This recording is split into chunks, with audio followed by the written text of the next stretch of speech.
billahi mineşşeytanirracim. Bismillahirrahmanirrahim. İnnel hamdelellahi nahmeduhu ve nestaînuhu ve nestağfiruh. Ve na'ûzu billahi min şurûri enfusina ve min seyyiâti a'mâlina. Men yehdihillahu felâ mudille leh ve men yudlil felâ hâdiye leh. Ve eşhedü en lâ ilâhe illallah vahdehu lâ şerîke leh ve eşhedü enne Muhammeden abduhu ve rasûluhu. Estaizu billah. يا أيها الناس اتقوا ربكم الذي خلقكم من نفس واحدة وخلق منها زوجها وبث منهما رجالا كثيرا ونساء واتقوا الله الذي تساءلون به والأرحام إن الله كان عليكم رقيبا يا أيها الذين آمنوا اتقوا الله حق تقاته ولا تموتن إلا وأنتم مسلمون يا أيها الذين آمنوا اتقوا الله وقولوا قولا سديدا يصلح لكم أعمالكم ويغفر لكم ذنوبكم ومن يطع الله ورسوله فقد فاز فوزا عظيما أما بعد فإن أصدق الحديث كتاب الله وخير الهدي هدي محمد وشر الأمور محدثاتها وكل محدثة بدعة وكل بدعة ضلالة وكل ضلالة في النار. Kardeşler, bir önceki hafta Nuh Aleyhisselam'ın kıssasını anlatmaya devam etmiştik.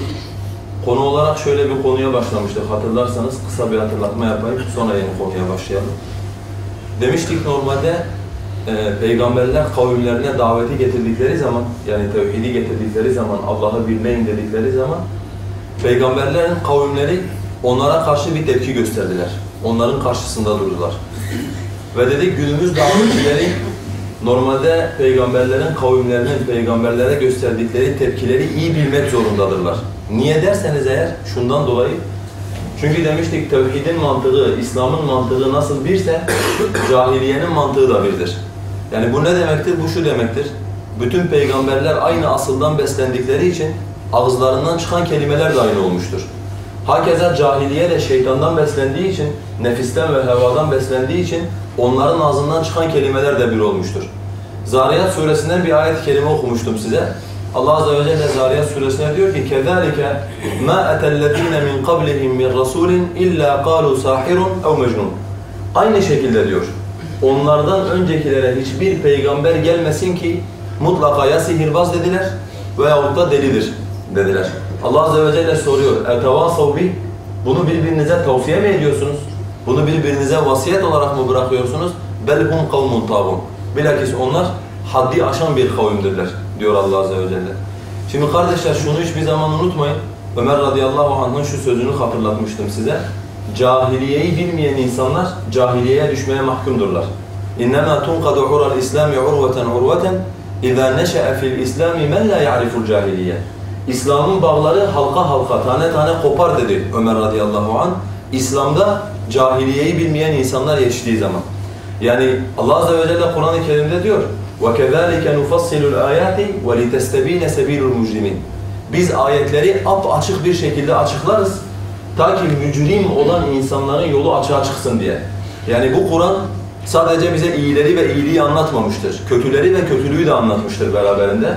Hatta Allah Kur'an-ı Kerim'i bu kadar açık ve tafsilatlı bir kitap kılmasının hikmeti ta ki insanlar mücrim olan, suçlu olan insanların yolunu bilsinler ve ondan uzak dursunlar diyedir. Onun için bugün eğer bizler peygamberlerin varisleriysek, ki inşallah da öyledir, onların davet ettiği şeye insanları davet ediyorsak, biz nasıl peygamberlerin lafızlarıyla müşriklere davet yapıyorsak, müşrikler de kendi atalarının lafızlarıyla bizim karşımıza duracaklar. Eşit bir şekilde. Onun için biz eğer Kur'an-ı Kerim'in kıssalarından, peygamberlerin toplumlarının onlara nasıl muhalefet ettiğini anlarsak, kendi toplumumuzun muhalefetini anlamak, ona karşı imani hazırlık yapmak, takvayla kuşanmak, bu daha kolay olur demiştik. Geçen dersimizde Nuh Aleyhisselam'ın kavminin, Nuh Aleyhisselam'ın önüne diktiği iki tane mesele üzerinde tafsilatlı bir şekilde durmuştuk. Bunlardan birincisi beşeriyet meselesiydi kardeşler. Yani bütün müşrikler insanın peygamber olmasını, insanın davetçi olmasını bunu hazmedemezler. Beşer üstü bir şeyler beklerler. Hani nasıl ki günümüz müşrikleri birini dinlemek için, birine itibar etmek için keramet bekliyorlar. Havada uçmasını, karada kaçmasını, uçak kaza yaparken uçağı tutmasını, araba kaza yaparken kazayı önlemesini tarzında hikayeler dinlemek istiyorlar. Hakeza geçmiş müşrikler de peygamberlere demişler ki siz de insansınız. Size bazı ayetler de okumuştum. Hatta مَا لِهَذَا الرَّسُولِ يَأْكُلُ الطَّعَامَ وَيَمْشِي فِي الْأَسْوَاقِ Ne oluyor bu peygambere dediği Mekkeli müşrikler? Yemek yiyor ve çarşı pazarda dolaşıyor. Yani onlar yemek yemeyen, çarşı pazarda dolaşmayan birini arıyorlar.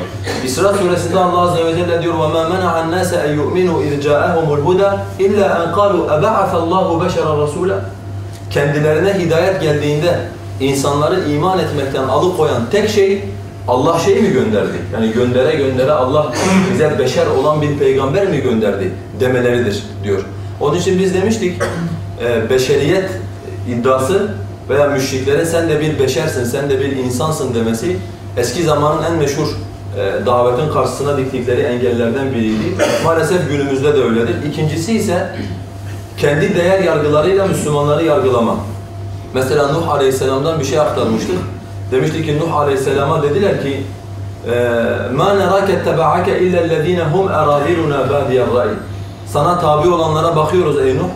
Sadece böyle ayak takımının, fikrine değer verilmeyen insanların sana tabi olduğunu görüyoruz dediler Nuh Aleyhisselam'a.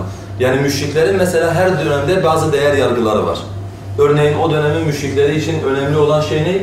Şeref sahibi, soy sahibi bir adam olmak. Yani böyle bilindik bir nesepten gelme. Veya zengin olmak. Veya erkek çocuklarının çok fazla bulunması. Mesela bunlar onlar için bir insanın değerli olduğunu gösteren kriterler. Bir peygamber geldiğinde peygamberin de bu tip özellikleri yok. Peygamberlere tabi olan insanların da bu tip özellikleri yok. Hemen peygamberi kınadılar. Dediler ki yani sen peygamberim diyorsun, ben değerli bir insanım diyorsun ama şu etrafındaki insanlara bir baksana. Hiçbirinin fikrine değer verilmeyen, hiçbiri toplum içerisinde belli bir konuma sahip olmayan insanlardır diye. Demişti ki Nuh Aleyhisselam onlara nasıl cevap verdi kardeşler? Nuh Aleyhisselam'ın onlara cevabı çok önemliydi. Dedi ki قَالَ يَا قَوْمِ اِنْ كُنْتُ عَلَى بَيِّنَةٍ مِنْ رَبِّي وَآتَانِي رَحْمَةً مِنْ عِنْدِهِ فَعُمِّيَتْ عَلَيْكُمْ اَنُلْزِمُكُمُوهَا وَاَنْتُمْ لَهَا كَارِهُونَ Ey kavmim dedi. Eğer ben Allah tarafından açık bir delil üzereysem ve Rabbim bana kendi katından rahmetini vermişse, sizi de bundan kör kılmışsa, bunu görmeyecek bir halde kılmışsa ben ne yapayım? Ve siz onu kerih gördüğünüz halde ben sizi ona zorlayamam ki dedi Nuh Aleyhisselam. Burada şöyle bir ders çıkarmıştık kardeşler kendimize.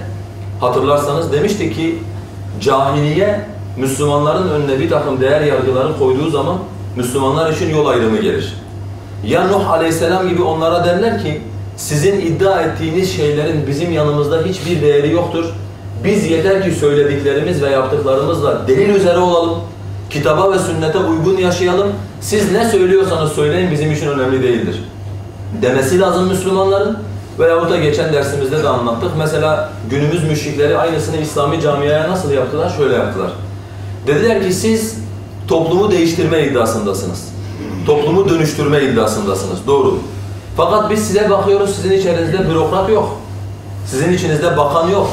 Sizin içinizde milletvekili yok. Hadi bunu bir kenara bıraktık.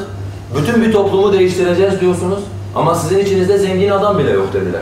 Veya siz bütün bir toplumu değiştireceğiz diyorsunuz, hani doktorlarınız nerede?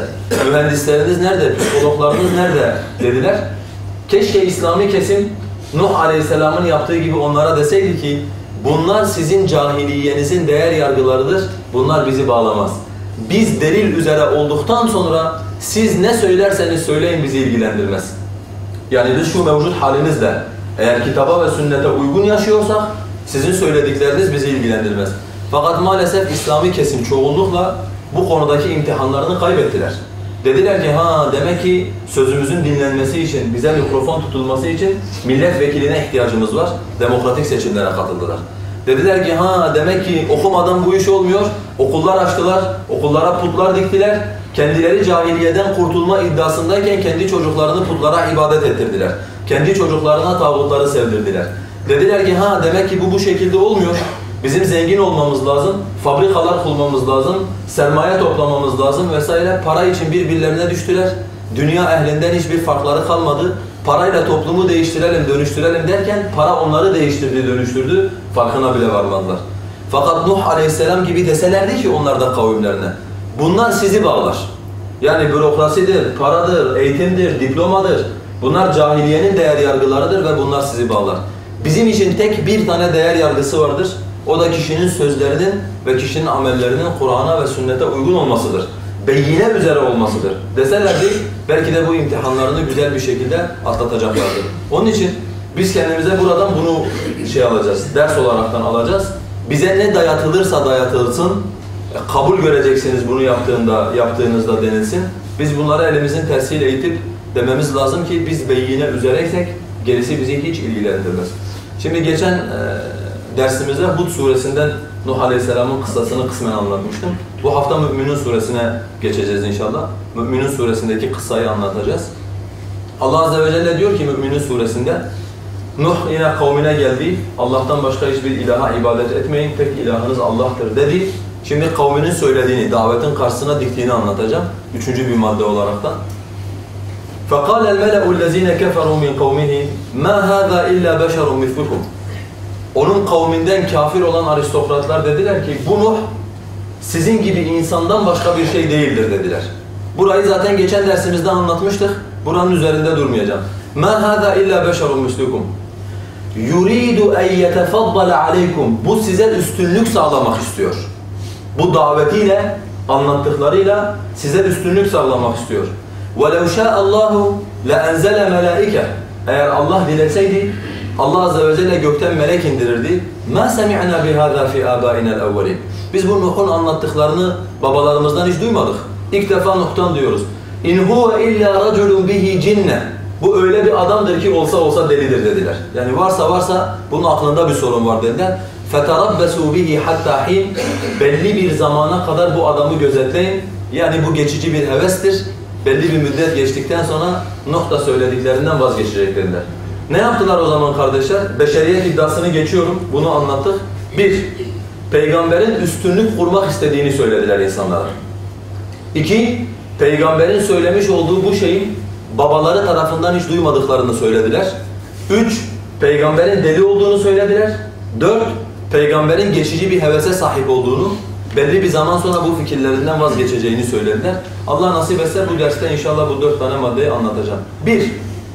Dediler ki يُرِيدُ اَنْ يَتَفَضَّلَ عَلَيْكُمْ. Ey insanlar! Sakın bu Nuh'un size dünyada ve ahirette bir iyilik, bir hayır getirmek için size geldiğini zannetmeyin dediler. Bunun tek bir tane derdi var. Size üstünlük sağlamak istiyor. Toplumda imtiyaz elde etmek istiyor. Bunun yolu da yepyeni bir fikir getirmekle bunu yaptı dediler. Ve halkı bu şekilde kandırdılar.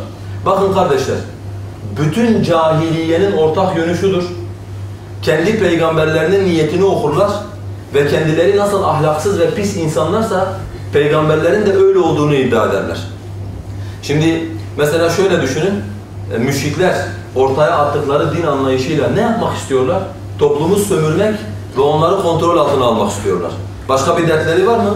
Başka bir dertleri yok. Şimdi ben geçen hafta da size bunu örnek olarak verdim, yine vereyim. Mesela günümüzün yeni dinlerinden bir dine örnek vereyim. Her şey vatan için. Bunu uyduran kim? Bunu uyduran bu topraklarda insanları yöneten insanlar. Dağa, taşa, her tarafa önce vatan, her şey vatan için, vatan canım sana feda, ya sev ya terk et. Bu yazıları yazan insanlar kimler kardeşler? Bu yazıları yazan insanlar bu ülkeyi yöneten insanlar. Bunu ne için yazıyorlar peki? Halkın çocuklarını askere çekebilmek için, halkın çocuklarını kullanarak kendi açlarını sağlamlaştırabilmek için bunu yapıyorlar. Peki bunu yapan insanlardan bir tanesinin kendisinin veyahut da çocuğunun vatan için öldüğünü, vatan için canını verdiğini, önce vatan dediğini, vatanı sevmeyenleri terk ettiğini, böyle bir şeye şahitlik ettiniz mi? Mümkün değil. İki cahiliyenin ve iki müşrik akidenin ikisinin de zihniyeti birdir. Günümüzdekiler de böyledir, geçmiştekiler de böyledir. Mesela geçmiştekiler, geçen de anlatmıştım size, putçuluk üzerinde çok ciddi anlamda durmuşlar. Yani hatta Sad suresinden size bir ayet okudum. Peygamber ilk defa davetini getirdiği zaman Muhammed sallallahu aleyhi ve sellem, müşrikler duydukları zaman dediler ki اَجَعَلَ الْآلِهَةَ اِلَٰهًا وَاحِدًا اِنَّ هَذَا لَشَيْءٌ عُجَابٌ. Bu Muhammed ilahları tek bir ilah mı kıldı? Bu çok şaşılası bir şeydir dediler. Karşı çıktılar, devam ettiler. فَانْتَلَقَ الْمَلَأُ مِنْهُمْ اَنِمْشُوا وَاصْبِرُوا عَلَى آلِهَتِكُمْ اِنَّ هَذَا لَشَيْءٌ يُرَادٌ. Onlardan aristokrat olanlar yerlerinde duramadılar diyor Allah. Fırladılar yerlerinden. Dediler ki çıkın, yollara dökülün ve ilahlarınızın üzerine sabredin. Bu sizden talep edilen bir şeydir. Bunu söyleyen insanlar, yani müşriklere gelin bu ilahlara tapın, bu ilahlar için ölün, Muhammed'e karşı gelin diyen insanlar, size bir örnek daha anlatmıştım. Bunlardan bir tanesinin çocuğu öldürüldüğünde putun yanına geliyor, fal oku çekecek. Şimdi birinci oku çekiyor, öldürme, diyet ver diyor. Yani kısas alma, karşılığında adam öldürme, onun yerine şu kadar kurban kes. İkinci yine öyle, üçüncü yine öyle, dördüncü yine öyle. En son fal oklarını topluyor ve putun yüzüne fırlatıyor. Tabii diyor, senin çocuğun ölmediği için sen rahatsın. Hani onun yerine şey al, onun yerine deve al diyor. Aynı adam o putlar için savaşıyor ve o putlar için ölüyor ve öldürüyor misal. Şimdi biz bu adamın bu akideye gerçekten sahip olduğunu mu düşüneceğiz? Kat'a. Bu adam buraya bu putu diktiği zaman, ey insanlar bu put sizin ilahınızdır dediği zaman bu adamın bundan bir çıkarı var. Bu adamın bundan bir çıkarı var. Bundan çıkarı nedir kardeşler? Bundan çıkarı şudur. Kim buraya bu putu dikmişse, bu sizin ilahınızdır demişse halk soracak. Peki ilahımız bizden ne talep ediyor? İlahımızın bizden bir takım istekleri yok mudur diyecek. Vardır. Nedir peki ilahımızın istekleri? Kim bunun ilah olduğunu tayin etmişse ilahın isteklerini de o söyleyecek halk. Mesela diyecek ki Ebu Cehil'e itaat edin. Abdüşşems oğullarına değer verin. Falanca oğullarının soyu çok değerlidir. Onlar sizin içerinizde eşraf olmalıdır diye bundan bir çıkar elde edecek. Nuh Aleyhisselam'ın kavmindekiler de böyleydi. Babalar dini, ortaya koydukları örf ve adet inandıkları şeyler değildi. Ama bunlar üzerinden bir çıkar elde ediyorlardı. Halkı kendilerine bağlıyorlardı. Şimdi peygamber de doğal olarak yeni bir din getirdiğinde, insanlara tevhidi anlattığında müşrikler dediler ki olsa nasıl ki biz akidemizle insanlara üstünlük sağlamak istiyoruz. Kesin bu Nuh'un da derdi budur. Bunu istiyor ki bu akideyle birilerini bizim toplumumuzdan koparsın. Kendi yanında, kendi etrafında toplasın. Ondan sonra onlarla bir üstünlük sağlasın bize diye böyle bir iddiada bulundular. Şimdi kardeşler, günümüze gelecek olursak eğer aynı şekilde mesela Müslümanlar tevhid davetiyle ilgili bir davet çalışması yaptıklarında veya tevhidle ilgili bir amel yapıp ortaya koyduklarında günümüz cahiliyesinin Müslümanların karşısına diktiği ilk şey nedir? Günümüz cahiliyesinin ilk dikmiş olduğu şey, mesela ben bir tanesini söyleyeyim, bunlar bizi bölmeye çalışıyorlar. Bunlar işte diyelim ki birileri tarafından kullanılıp perde arkasında işte hayatı en güzel şekilde yaşamak istiyorlar misal. Veya bunlar sen bakma bunların işte sakallı olduğuna, sen bakma bunların çarşaflı olduğuna falan, bunların arka tarafta ne işler çevirdiğini, bunların nerelerde tatil yaptıklarını, bunların ne tür işte hangi ülkelerden para aldıklarını mesela örnek veriyorum, onu biz biliriz diyorlar. Misal nasıl ki Nuh Aleyhisselam'a böyle bir iftirada bulundular. Yani Nuh dediler bu davetiyle sizin üzerinizde bir üstünlük kurmaya çalışıyor diye. Mesela günümüzde de aynı şekilde cahiliye Müslümanların karşısına aynı şeyi koyuyor. Hasreten gençler bunu çok duymuştur. Yani şimdi diyelim ki gencin biri işte Müslüman oluyor, iltizam ediyor. Ondan sonra bir İslami cemaate kapılıyor ve hizmet ediyor. Tabii ki gençler hizmet edecek. Yani yaşları, durumları, konumları hizmet etmeye en müsait olan insanlar kimlerdir kardeşler? Gençlerdir. Gençler de hizmet etmese, bu ümmetin gençleri de kendilerini İslam davasına adamasalar ümmetten hayır kalmaz zaten. Yani 60-70 yaşında adamların gelip bu davaya hizmet edeceğini beklemiyoruz herhalde. Beklentimiz nedir? Beklentimiz genç olan insanların bundan önce İslam'a hizmet ettikleri gibi şimdi de İslam'a hizmet etmeleridir. Yani Allah Azze ve Celle mesela Ashab-ı Kehf'i överken bakın dikkat edin ne diyor? İnnehum fityetun amenu bi rabbihim ve zidnahum huda. Onlar Rablerine iman eden bir genç topluluğuydu diyor Allah. Yani gençlik bizim toplumumuzun yaptığı gibi basite alınacak, küçümsenecek bir şey değildir. Alemlerin Rabbi olan Allah 7 kat göğünün üzerinde gençleri övmüş ve Kur'an'a okunacak, tilavet edilecek Kur'an kılmıştır. Onlar bir grup gençti ve onlar Rablerine iman ettiler. Biz onların hidayetlerini arttırdık dedi Allah Azze ve Celle. Onun için gençlik bir şereftir. İnsanın her şeyini İslam'a adaması için, her şeyiyle İslam'a hizmet etmesi için Allah'ın insana tanıdığı bir fırsattır. Şimdi gençler diyelim ki Allah'ın bu nimetinden faydalandılar, İslam'a hizmet ettiler. Yaşlılar veyahut da büyükler, hususen tahmin ediyorum özellikle de Kürt olanlar veya doğulu olanlar şu an söylediğimi daha iyi anlıyorlardı. Bunlar sizi kullanıyorlar.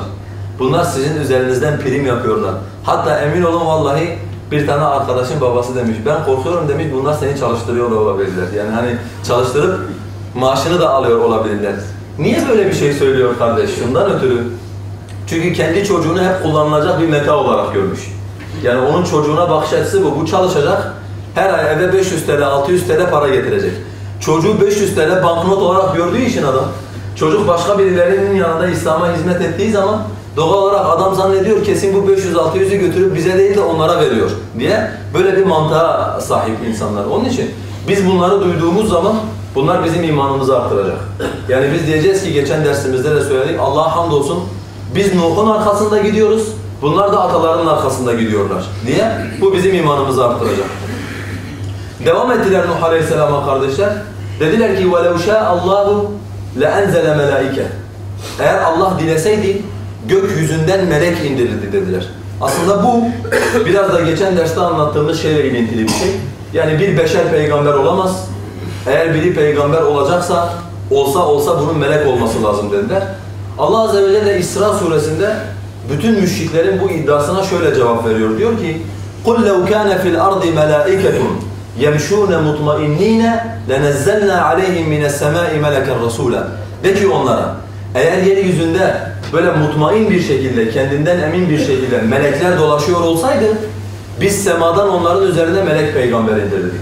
Yani Allah Azze ve Celle ne diyor? Şunu diyor, siz insan olduğunuz için ben de size semadan insan olan bir peygamber gönderdim. Ta ki onu örnek alabilirsiniz, ona ittiba edebilirsiniz diye. Peki kardeşler, Allah Azze ve Celle melek indirseydi ne olurdu? Yani diyelim ki Allah gerçekten müşriklerin bu iddiasına icabet etti, gökyüzünden melek indirdi. Bu sefer de diyeceklerdi ki o melektir, biz insanız. Yani biz nasıl bir melek gibi olalım? Hani günah işlemeyen, Allah Azze ve Celle'nin itaat etsin diye yaratmış olduğu bir varlık ile beni nasıl kıyas edebilirsin? O melektir. Allah Azze ve Celle onu melek olaraktan yaratmış diyeceklerdi.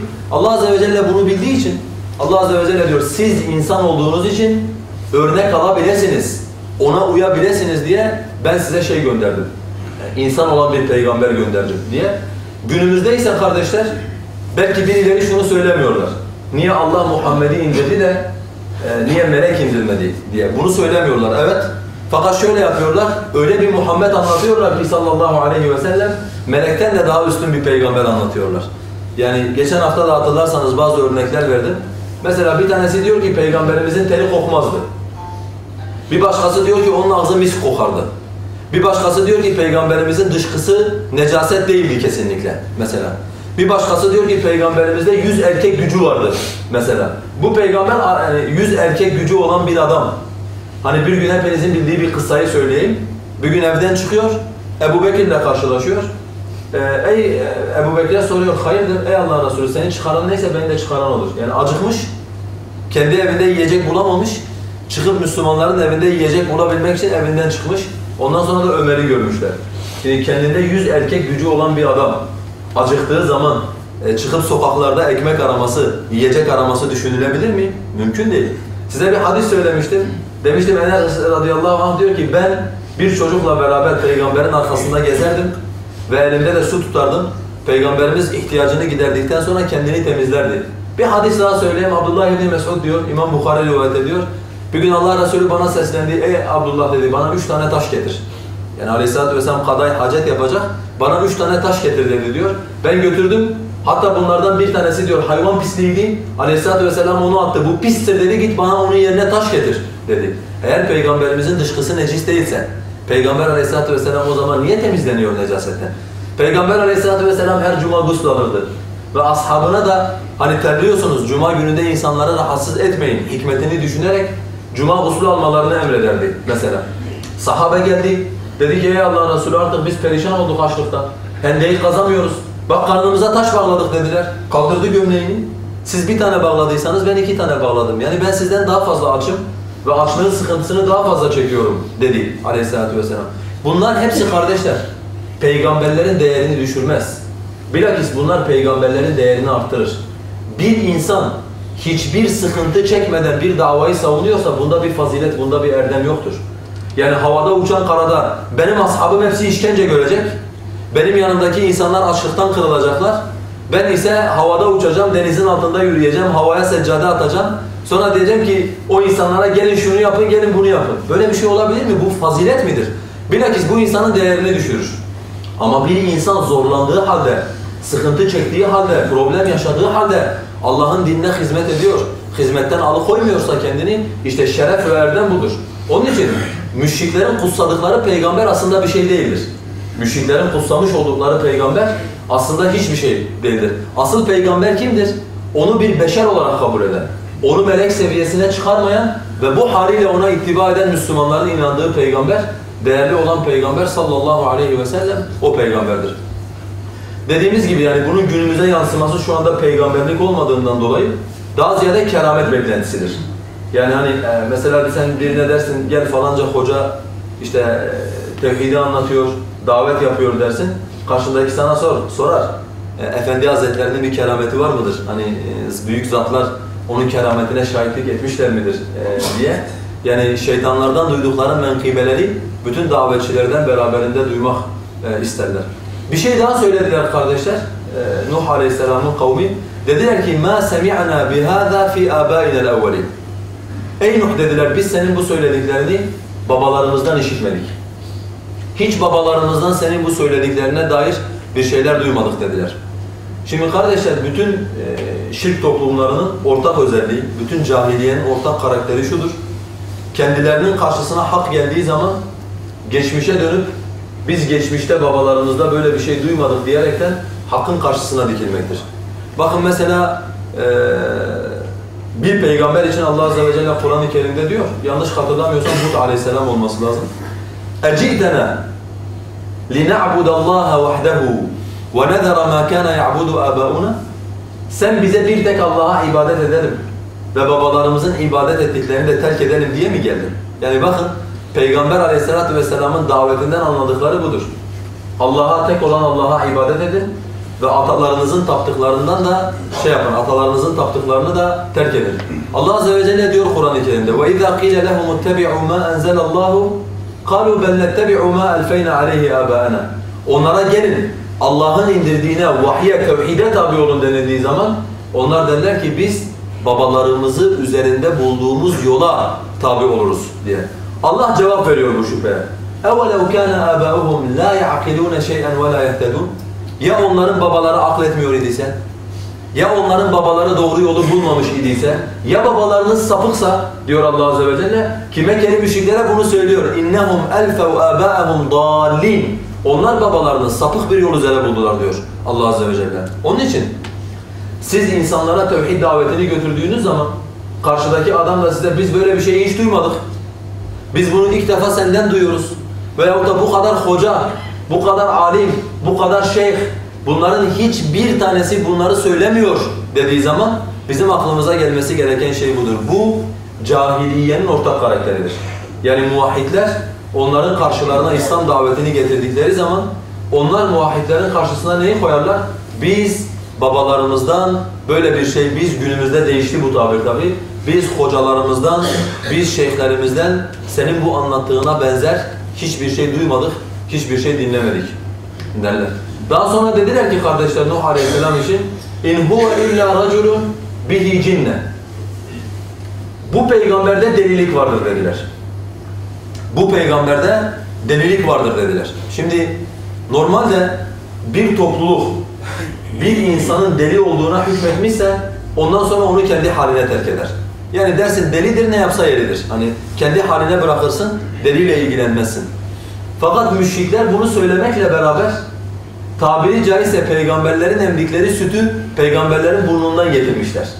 Yani yapabilecekleri her türlü kötülüğü peygamberlere yapmış, engelleyebilecekleri kadar peygamberleri her türlü şekilde davetten engellemişlerdir. Biz buradan anlıyoruz ki müşrikler aslında peygamberin deli olduğuna onlar da inanmıyorlar.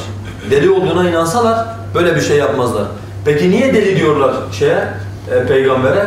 Çünkü deli dedikleri takdirde etrafta bulunan insanlar, yani o diğer insanlara bak bunun aklından zoru vardır. Bunun anlattıkları akıllı bir insanın anlattıkları değildir. Daha ziyade toplumun böyle kendi fikri olmayan ve başkaları tarafından yönlendirilmeye müsait olan insanlarını yönlendirmektir amaçları. Hani bunların peygamberleri dinlememeleri ve peygamberin davetiyle kendi aralarına bir set çekmeleri içindir bu. Şimdi biz diyelim mesela konunun başında da bir ayet-i kerime okudum. Bu sadece Nuh Aleyhisselam'a söylenmiş bir iddia değil. Yani Allah Azze ve Celle diyor, onlara daha önce hiçbir peygamber gelmemiştir ki mutlaka onlar o peygamber için dediler ki o ya sihirbazdır veyahut da mecnundur veyahut da delidir dediler.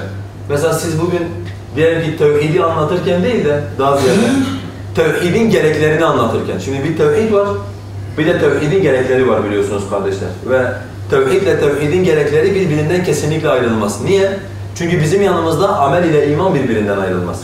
Yani sen bir şeye itikad ettiğinde, bir şeye inandığında, bu senin için iman olduğunda bunun mutlaka vakaya yansıyacak bir takım gerekleri var. Sen bunlardan kaçamazsın. Mesela örnek veriyorum. Sen diyelim işte anlattın, tağutu anlattın, tağuttan beri olmayı anlattın, tağuttan içtinab etmeyi anlattın, tağutları tekfir etmeyi anlattın. Zaten bu konuda kimse seninle ihtilaf etmez. Yani bunlar Kur'an-ı Kerim'de çok açık seçik meseleler olduğu için herkes senin bu söylediklerinden kafa sallar. Fakat sıra geldi bunların gereklerine. Yani mesela sen dedin ki eğer biz tağuttan içtinab etmemiz gerekiyorsa, tağuttan tebeddi etmemiz, uzaklaşmamız gerekiyorsa, tağutun kendi tağutluğuna çocuklarımızı kulluk yaptırdı veya tağutun kendi çocuklarımıza kendi inancını, kendi dinini aşıladığı okullara da çocuklarımızı göndermememiz lazım o zaman. Bunun gereği budur. Yani sen kafanın içerisinde tağuttan içtinab edip fakat pratikte tağuttan içtinab etmez, götürür çocuğunu her sabah tağutun putunun karşısına dikersen bu tağuttan içtinab etmek olmaz. Sen bunu anlattığın anda, tevhidin gereklerini anlattığın anda karşındaki diyor ki bu delilik. Sen kafayı yemişsin, senin aklın yerinde mi? Ne söylediğinin farkında mısın? Falan. Sen bu söylediklerinin nereye gideceğini biliyor musun? Misal adam bunu söylüyor. Veya siz tevhidin gereğini dediğim gibi tevhidi anlatırken bir problem yaşamazsınız. Fakat tevhidin gereklerini anlattınız. Şimdi tevhid buysa onun karşısında duran şey şirktir. Tevhidle hemhal olan adam muvahhid olduğu gibi şirk ile hemhal olan adam da müşriktir. Yani Allah Azze ve Celle'nin dininde tevhid üzere yaşayan insanlara muvahhid diyoruz. Şirk üzere yaşayan insanlara müşrik diyoruz. Ha bunu biz demiyoruz. Allah Azze ve Celle zaten isimleri kendisi koymuş, isimleri kendisi belirlemiştir. Şimdi sen tevhidin gereklerini anlattığın zaman adam şöyle bir etrafına bakıyor, bir düşünüyor. Senin bu anlattığına göre, yani mesela Türkiye'yi kastediyorum, bu milyonların içerisinde çok azınlık bir topluluk tevhid üzeredir, tevhidle amel eder. Fakat çoğunluk, o fazla olan sayıdaki insanlar şirk üzeredir, şirk ile amel eder. Doğal olarak senin söylediğinin sonucu şuraya çıkıyor, bu insanlar müşriktir. Yani bunlar her ne kadar kendilerini İslam'a nispet etseler de bunlar Müslüman değildir. Sen bunu söylemiş olduğun anda karşındakinden ilk duyduğun şey şudur, ya sen deli misin? Hani senin aklın yerinde midir? Sen ne söylediğinin farkında mısın? Diye. İşte bunlar hepsi hani peygamberlerin getirdiği davete bu adam delidir, bunun aklından zoru vardır demelerindeki şey de buydu zaten. Altyapısında bu vardı. Yani bu öyle şeyler söylüyor ki diyorlardı. Şu ana kadar bizim bütün inandıklarımızı yerle bir ediyor. Şu ana kadar bizim bütün hayat tarzımızı komple değiştirmemiz gerektiğini iddia ediyor. Bunu olsa bir deli söyler. Yani aklından zoru olmayan bir adam topluma A'dan Z'ye değişeceksiniz diye bir şey söylemez. Günümüzdeki insanların da Müslümanlara deli demesi veya sizin aklınız başınızda mı demesi veya ne söylediğinizin farkında mısınız demesi aynı şey sebebiyledir. Yani adam bir din görmüş, o din üzere yaşamış, o dinle mutludur. Siz ona bir şeyler anlatmış olduğunuz zaman adam bunu delilik olaraktan isimlendiriyor. Dediğim gibi bu bizim imanımızı arttırmalı, bizi üzmemeli. Yani bak bize deli de dediler, bak bize işte akılsız da dediler falan. Bu bizi üzmemeli kesinlikle. Bilakis dediğim gibi bu bizim imanımızı arttırmalı ki biz peygamberlerin daveti, peygamberlerin yolu üzereyiz diye. Son olarak Nuh Aleyhisselam'a dediler ki kardeşler Mü'minun suresinde فَتَرَبَّسُوا بِهِ حَتَّى حِينَ belli bir zamana kadar Nuh'u gözetleyin dediler. Belli bir zamana kadar Nuh'u gözetleyin dediler. Bu ne demektir kardeşler? Türkçesini söylüyorum. Nuh'un söyledikleri geçici bir hevestir. Belli bir zaman bunları dillendirir. Ondan sonra kimsenin bunlara rağbet etmeyini görünce kendisi bu fikirlerinden vazgeçer. Eminim birçoklarınıza bu söz çok tanıdık geldi. Yani hani فَتَرَبَّسُوا بِهِ حَتَّى حِينَ belli bir zamana kadar onu gözetleyin.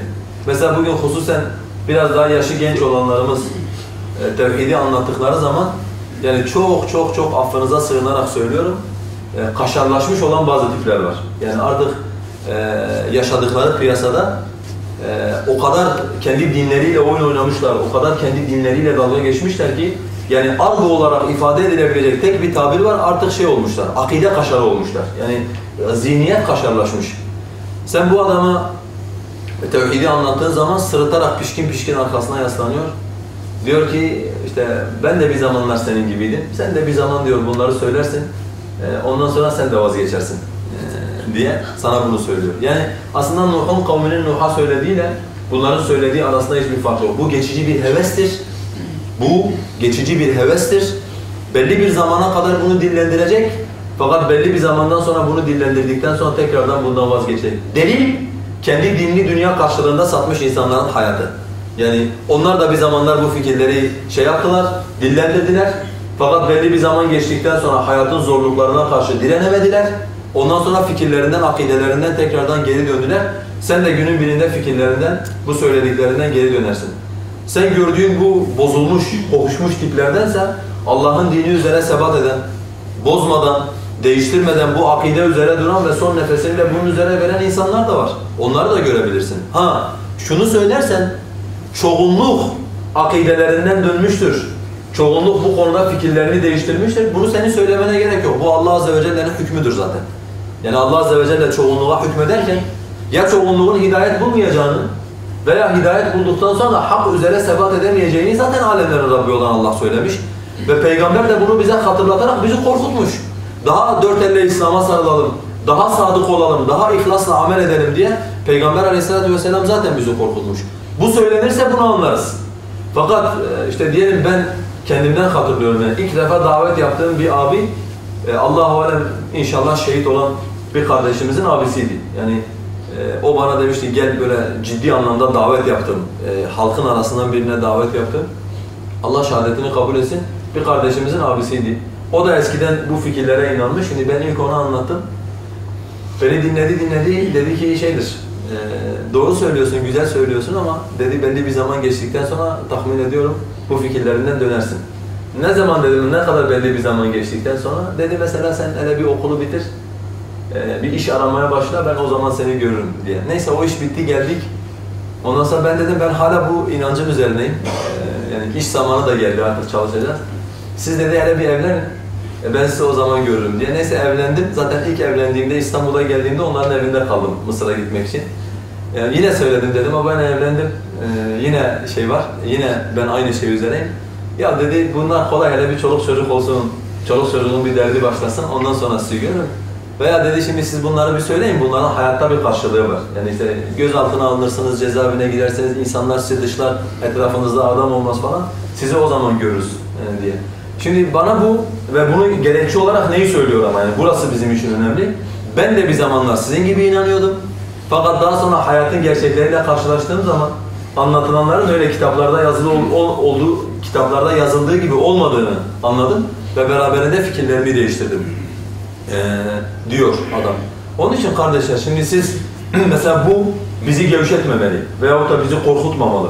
Yani birçok İslami kesimden insanlara gidip tevhidi anlattığımızda, onları tevhide davet ettiğimizde bize geçmişten bir takım insanlara örnek verip sizinki de bunlar gibi bir hevestir. Belli aşamaları atlattıktan sonra siz de fikirlerinizden döneceksiniz dedikleri zaman biz bileceğiz ki bu bütün cahiliyenin Müslümanlara ve İslam davetini kendilerine getiren insanlara söylemiş oldukları ortak şeydir, ortak noktadır. Bunun aynı zamanda bizim imanımızı artırması gerekir.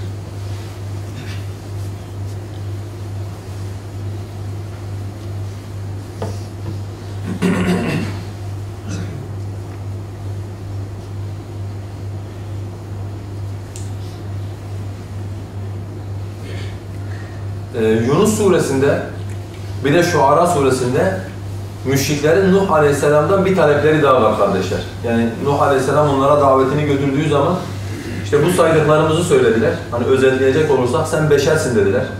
Etrafındaki insanlar değersiz insanlardır dediler. Sen bize üstünlük sağlamaya çalışıyorsun dediler. Biz böyle bir şeyi babalarımızdan duymadık dediler. Sen delisin dediler.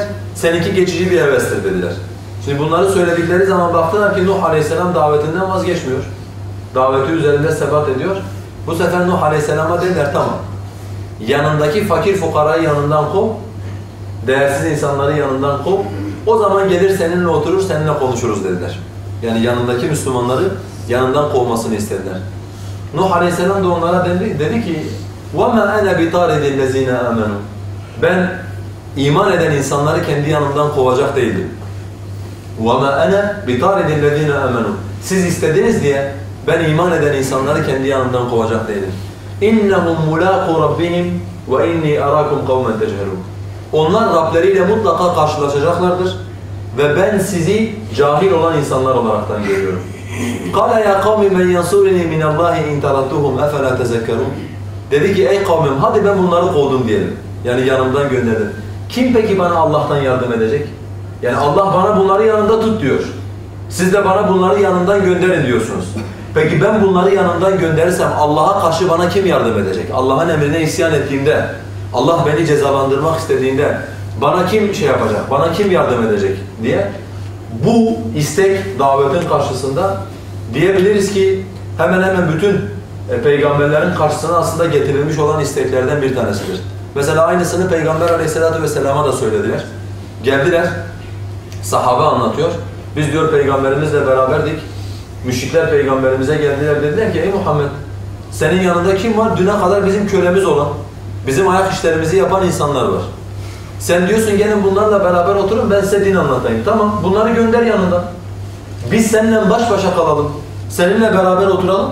O zaman bize anlatmak istediğini bize anlat dediler.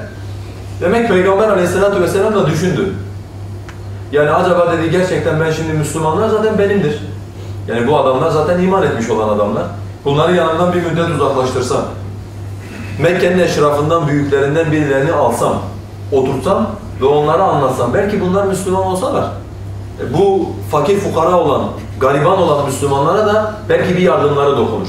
İşkence görmelerine engel olurlar. Mesela Allah Azze ve Celle ayet-i kerime indirdi. Dedi ki وَلَا تَتْرُدِ الَّذ۪ينَ يَدْعُونَ رَبَّهُمْ بِالْغَدَاتِ وَالْعَشِيِّ يُرِيدُونَ وَجْهَهُ Gece ve gündüz, sabah ve akşam Rablerini zikreden ve Rablerinin rızasını uman Müslümanları sakın yanından kovma dedi Peygamber Aleyhisselatü Vesselam'a. مَا عَلَيْكَ مِنْ حِسَابِهِمْ مِنْ شَيْءٍ وَمَا مِنْ حِسَابِكَ عَلَيْهِمْ مِنْ شَيْءٍ Ne senin hesabından onların üzerine bir şey vardır, ne onların hesabından senin üzerine bir şey vardır. فَتَتْرُدَهُمْ فَتَكُونَ مِنَ الظَّالِمِينَ Onları kovarsan, yani senin bu konuda bir şeyin olmamasına rağmen sorumluluğun zalimlerden olursun dedi Allah Azze ve Celle. وَكَذَٰلِكَ فَتَنَّا بَعْدَهُمْ بِبَعْدٍ لِيَقُولُوا اَهَٰؤُلَٰئِ مَنَّ اللّٰهُ عَلَيْهِمْ مِنْ بَيْنِنَا اَلَيْسَ اللّٰهُ بِعَلَمَ بِالشَّاكِرِينَ Zaten diyor Allah Peygamber'e, biz bunu bilerek yaptık. Yani biz onlardan bazısıyla fitneye düşürdük ki desinler ki Allah bunlara mı iyilik yaptı bizim aramızda? Yani Allah hidayet ede kölelere mi hidayet etti? Koca kavimlerin liderleri, koca kavimlerin öncüleri, koca profesörler, koca zenginler, koca iş adamları varken Allah hidayet ede doğruyu bula siz mi doğruyu buldunuz? Desinler diye Allah Azze ve Celle diyor, biz onların bazısıyla fitneye düşürdük. Bazısıyla imtihan ettik. اَلَيْسَ اللّٰهُ بِيَعْلَمَ بِالشَّاكِرِينَ Allah şükredenleri bilmez mi?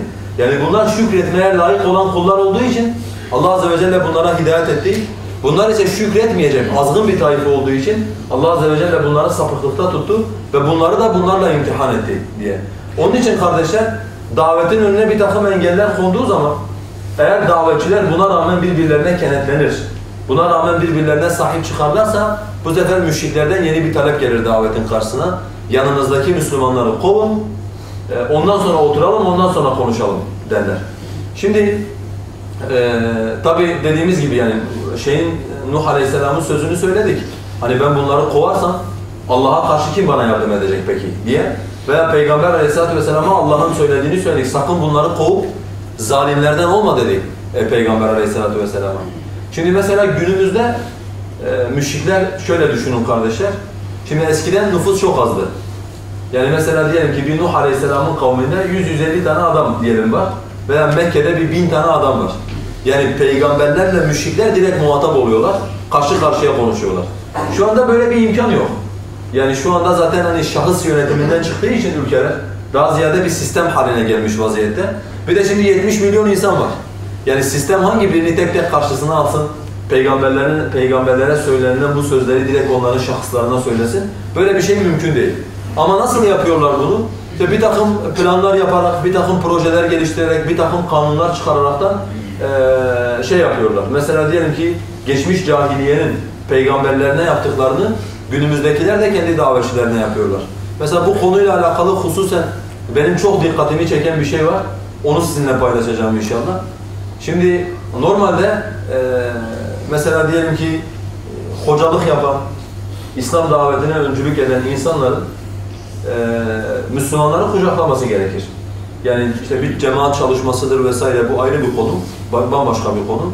Ama bunun yanında mesela bir ilim adamı sıfatı olan bir insan bütün Müslümanların hocasıdır. Yani sabit bir cemaatin hocası olmaz. İlim Allah'ın verdiği bir lütuftur.